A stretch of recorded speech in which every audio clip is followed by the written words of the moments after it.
So if you've been biking as long as Brandon and I have, you essentially live long enough to see bikes from where they start and where they evolve.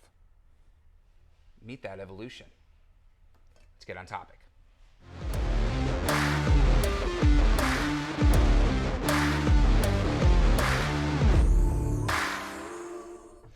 Hey everybody, it's Thomas with Get Out Arizona, and you're watching another episode, a fantastic episode, mesmerizing. More fancy stuff. I'm telling you, a bicycle showcase here on Toolbox Topic, like I said, and I'm joined once again by my co-host Brandon Van Leuven. Brandon, how the hell are you? Good. Yeah, it's been a good day. As you can see, we're wearing the same clothes because we've recorded 3 videos at one time. We have to. Time constraints. What are you gonna do? And like I said, I know the helicopter's flying by. It's the ghetto bird. Someone's probably committed a robbery. I think it's again. the Russians. Who knows? Wolverines! All right, before we get way into the dumpster, the weeds on this one. Yes, my dramatic entry. The evolution. And what we are looking at is the evolution of the Trek Checkpoint. This is the 2022 All new. Checkpoint, all new. Redesigned frame, forks. Man, this thing is hot. I'm excited, but I've had the adrenaline dump from the fuel bike showcase that we did, and so I'm a little bit more calm and reserved on this one. But this is in no means less impressive. And this is the SL5, which is the sweet spot for this, the Domane. Great all-around group.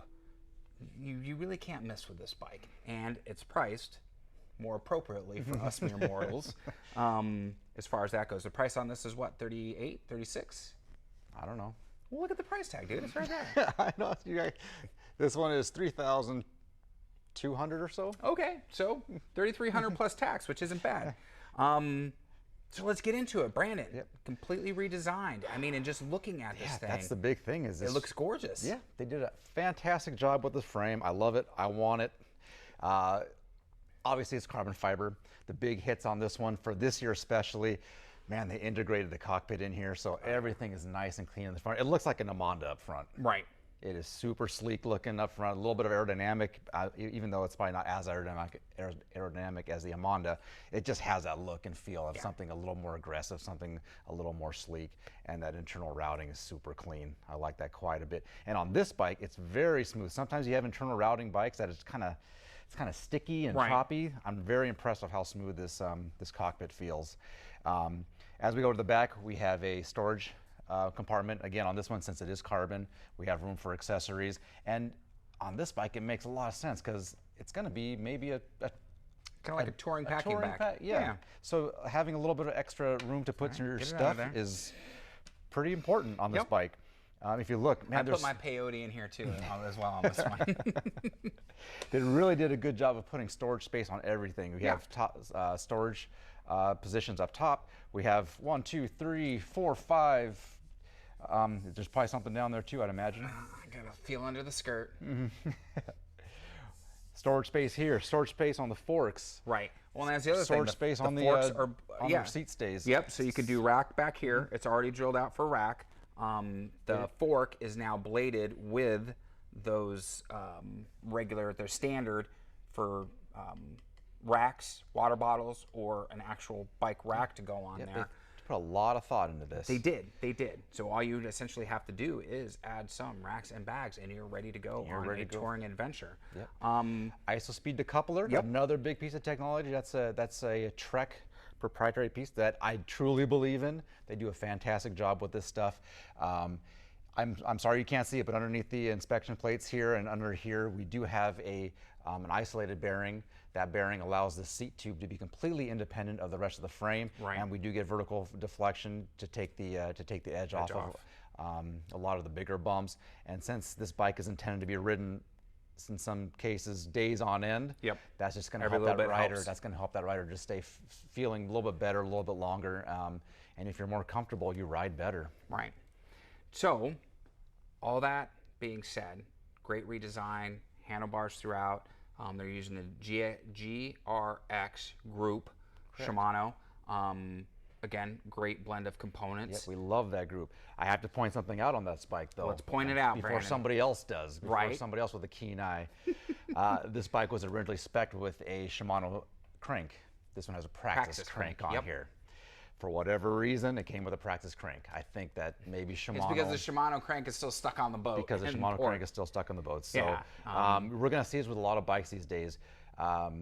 And I think a lot of manufacturers are also giving themselves a little way out. They'll have a little disclaimer on the bottom Right. of all their specs, like spec could change without notice. Yep. And this is an example of that. It has Absolutely. a Praxis crank. I don't know a ton about Praxis. I don't have much experience riding them or working on them. So we'll have to wait and see. Yeah, on those time will cranks. tell on that one. But I'm hoping that it's going to be a good quality, reliable crank for this particular bike. I think it will. I don't think Shimano or But it should have Shimano come with a Trek GRX Yeah. crank on this particular part spec. would screw their customers that way. Yep. Now, the wheel set's carbon fiber, I noticed.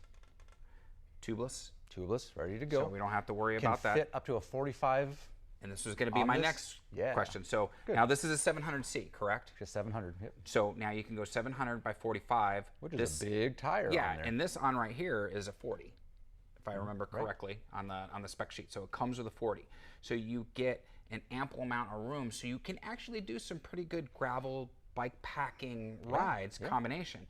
But as I had on my Trek 920, which is now the Zwift bike, you can roll a 38 on here, which I did. Compliments of Brandon. It was great to try those tires out for almost a month.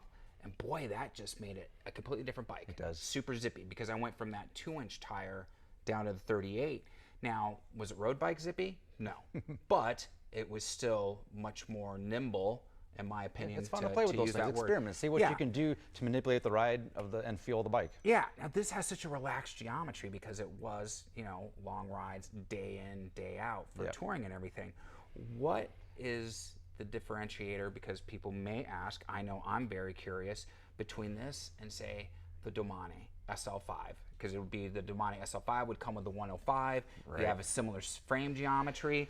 The Domane SL5, you could put a 38 up to a 40 it's gonna be on that there. tire clearance. And so, but obviously now, of course, different forks and everything. They're two different beasts, but for someone who may be looking for that all-around bike, not the unicorn bike, but that all-around, they buy one bike, maybe build out a couple different wheel sets just to swap out as needed. What's the difference in who would this bike be more suited for as opposed to, hey, get the Domane instead?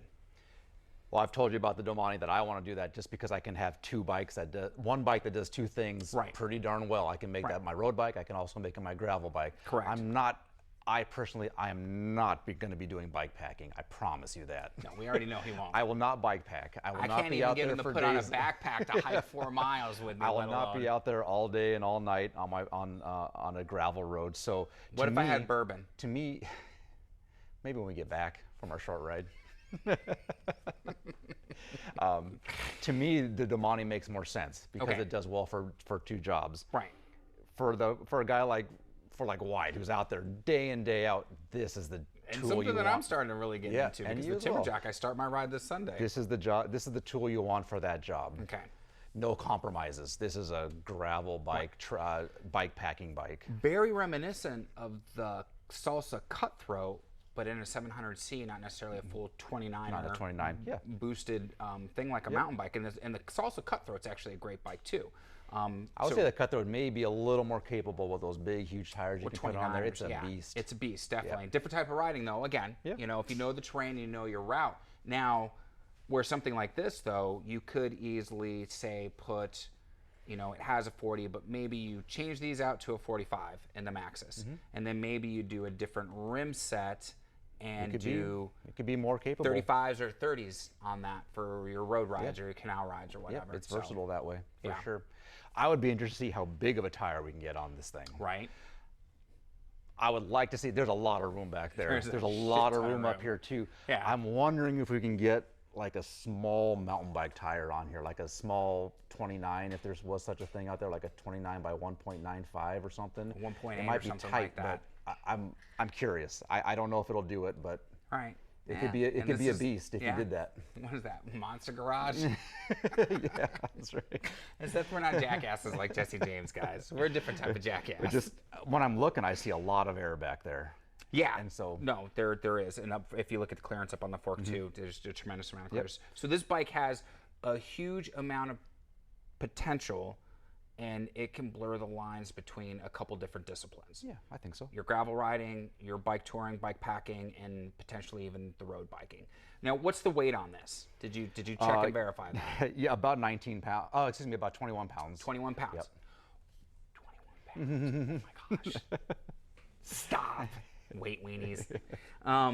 So yes, so 21 pounds, and it was light. I mean, putting it up here in the stand and everything like that. They always ride a little bit better yeah. than their weights claim. Yeah. While we're up here, let me also make an observation. They gave us a little bit of flair on this, if you didn't notice. Well, yeah, they're more of a... This is the first time that Bontrager's had a little bit more of a touring flared gravel drop bar on here, so I'm pretty proud of him for doing that. Yeah. It's not super extreme. I like it. Yeah. I don't like flared bars, but I like these. They're just subtle enough, and just enough just to give you a little bit different angle. Yeah. And I'm proud of them for this. This is nice. And I think the only... Excuse me. I think the only thing, right? It's the coffee talking. The only thing that I would necessarily change, not because the handlebars are flared, but there's a specific width and style of drop bar that I like.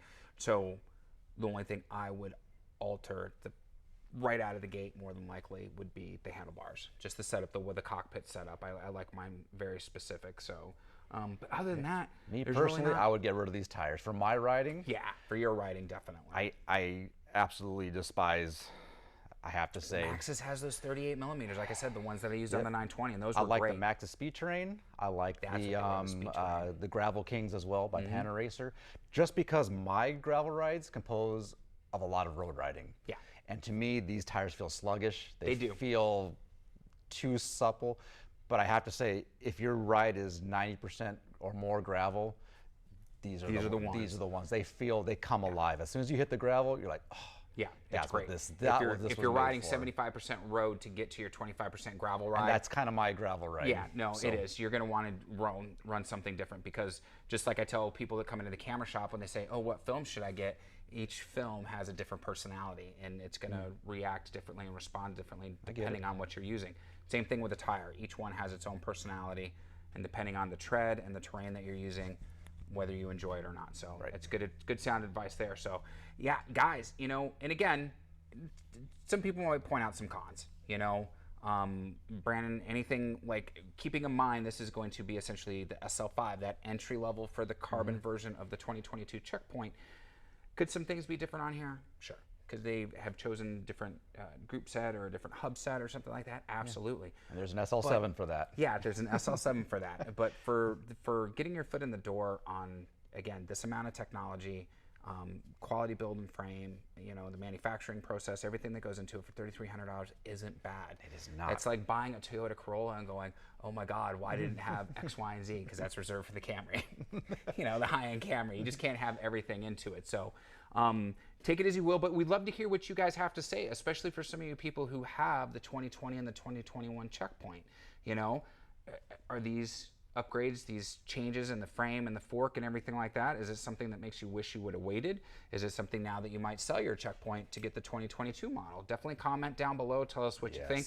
We would love to hear from you. I want this bike. For the limited gravel riding I do, and for how long I'm on the bike, I want this bike. Yeah, no, this is really gonna be someone's baby for sure, and it's gonna do somebody right for many, many years to come. So, all right, guys, on that note, we ask you that you hit the like, the subscribe, and the bell notification icon. This does a couple things. It helps out the video, helps us out with the algorithm. And again, I could edit this stuff out, but I choose not to. One, because it's authentic, and two, because I'm fucking lazy. Okay, let's really be honest here. And helping us with the algorithm can help us with park passes, coffee, and gas money, which is super important. $4.69 a gallon, dude. God damn, it's going to be at $5 a gallon before summer. I was in California this weekend. It's my first $100 plus tank of gas. Ooh, Jesus, Mary and Joseph. One ever. That was weird. That was an experience. Oh man. All right. Well, definitely. Oh, shut up, Siri. Also, there's going to be a link for Trek Bicycle Stores of West Phoenix in Goodyear, Arizona. Guys, if you're local, come down to the shop. Check out the bike. Talk to the guys. Great group of guys. I love them. If you're not local, don't be afraid to call with all your questions. They will help you out. They might talk dirty to you on the phone. Don't be alarmed. That's their normal. There's going to be some other links down below for Facebook, Instagram, and TikTok, the devil's work. But we need to have that. So if you want to keep up on the daily with Get Out Arizona, you're going to follow those links, and you're going to see what we're up to. And then the rest of the links could be affiliate links. They might not be. I'm not going to tell you which ones are and which ones aren't. Keep you guessing. But I have to disclose, or else YouTube gets shitty with me. And that's the last thing I want, is for YouTube to get shitty with me. And it's actually not YouTube. It's their algorithm, you know, and the generic email that you get sent when you do something wrong. It's not even by a human, which is disgusting. But that's a different conversation for a different day on a different channel. After you. Oh, geez, someone's after me for sure. So, what do we say at this point? Be kind to yourself and others. Be amazing stewards out on the trail. Please lead by good example. I'm tired of seeing chuckleheads on the trail. Whether you're hiking, biking, kayaking, doing whatever on the lake, be good stewards. And then we have to ask, Brandon, what are you waiting for? I'm going to get out, Arizona. Yes! That was impromptu. We'll see you on that next adventure, guys. Thank you so much for your support. We'll see you next week. Brandon, thanks, man. So long.